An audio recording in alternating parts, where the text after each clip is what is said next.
विधानसभा के चुनाव प्रचार प्रसार कार्यक्रम में हमारे साथ मंच पर उपस्थित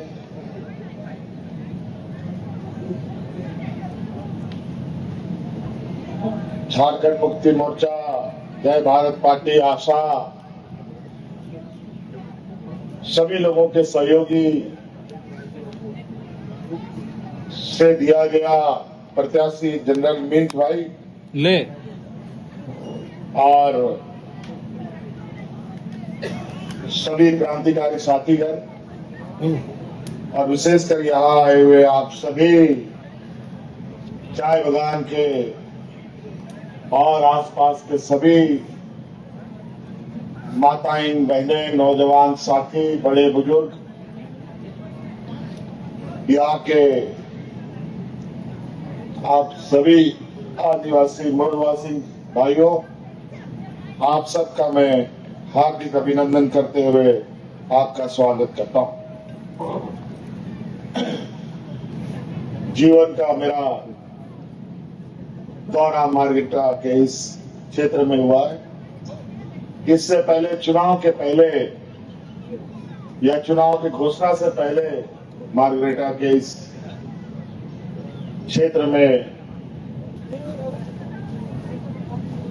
आप सभी के नौजवान साथियों ने हमें यहाँ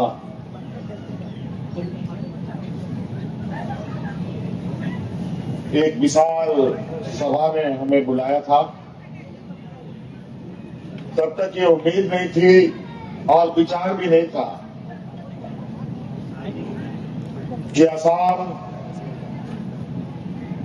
के विधानसभा चुनाव में भी मुझे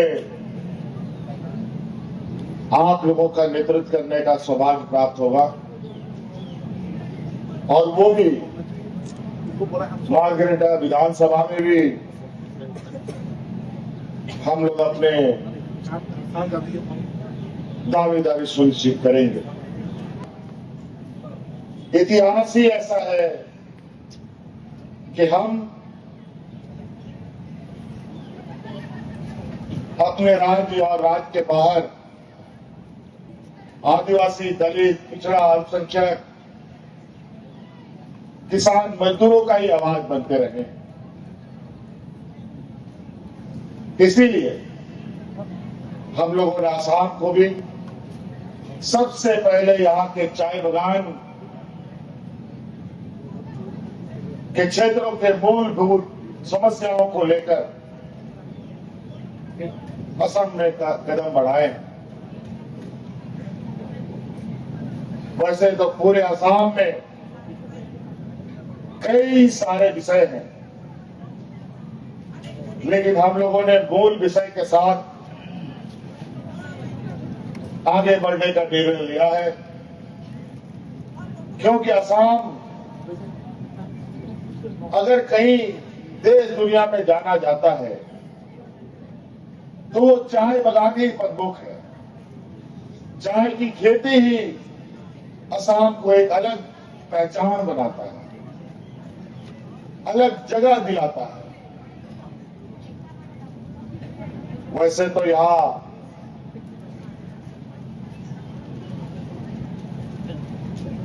कच्चा तेल का भी भंडारण है, कच्चे तेल भी निकाले जाते हैं। अंग्रेजों के समय से ही ये कार्य चल रहा है,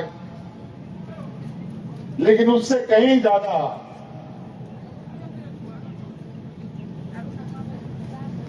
चाय को लेकर असम प्रसिद्ध है।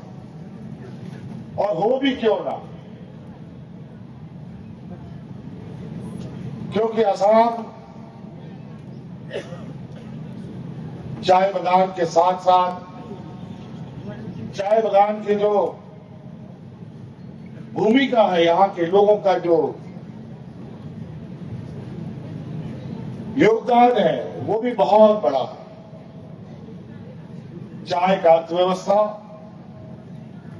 चाय बागानों के किसानों से ही चलता है।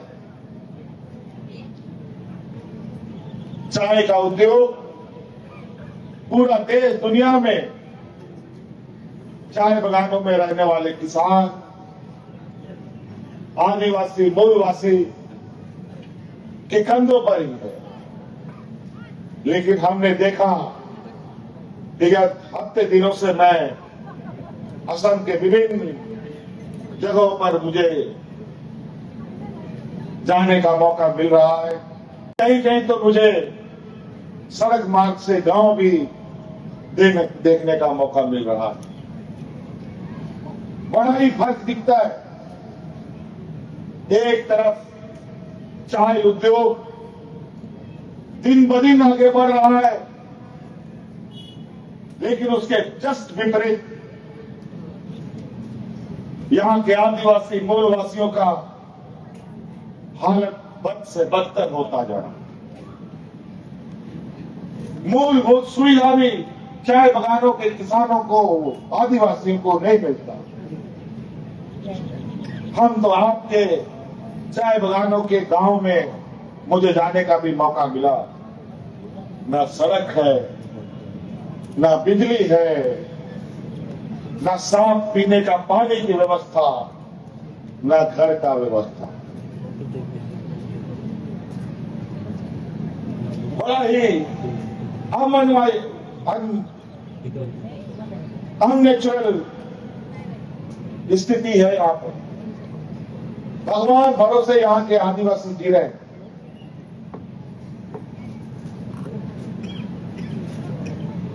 आखिर ये स्थिति बनी क्यों? ऐसा क्या परिस्थिति हो गया? आपके द्वारा उगाया जा रहा चाय पत्ती देश दुनिया में अपना नाम रोशन करता है, महंगे महंगे दामों में बिकता है, लेकिन यहाँ के किसानों का, आदिवासियों का, मूलवासियों का स्थिति बद से बदतर क्यों है?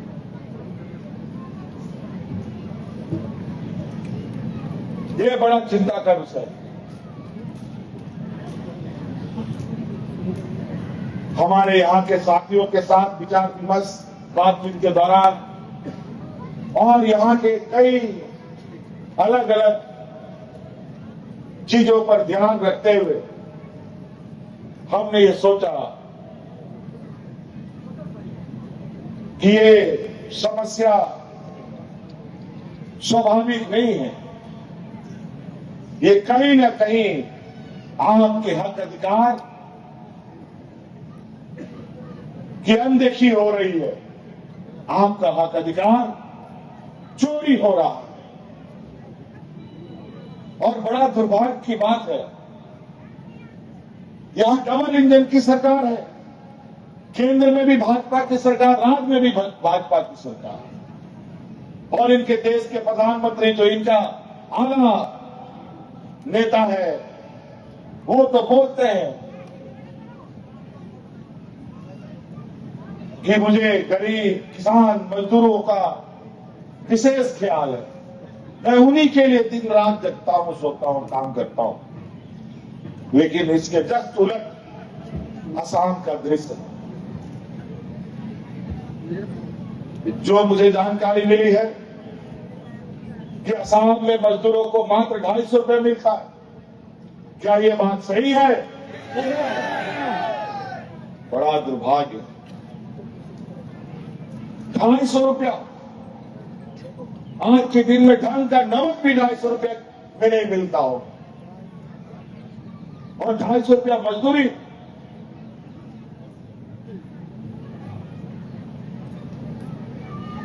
अब मैं दुनिया में ये बात कहता हूं तो लोग मजाक करते हैं, बोलते हैं कहां झूठ बोलते हो। जो मात्र 3-4 घंटा काम करता है, और आपका तो आसाम की अर्थव्यवस्था को अपने कंधों में आप लोगों ने उठा रखा है, उसके बावजूद भी आपको 250 रुपया। अगर हम 250 रुपया को जोड़ते हैं तो लगता है लगभग महीना में 7-7.5 हजार रुपये बनता है। आप लोग 7-7.5 हजार रुपये में क्या करते होंगे, ये मेरे समझ से परे है। आप लोग जिंदा कैसे हैं, ये भी मैं आश्चर्य करता हूं। 7,000 रुपए में खुद खाएगा कि बाल बच्चा को खिलाएगा कि पढ़ाएगा कि इलाज कराएगा कि कपड़ा लत्ता पहनेगा, क्या करेगा?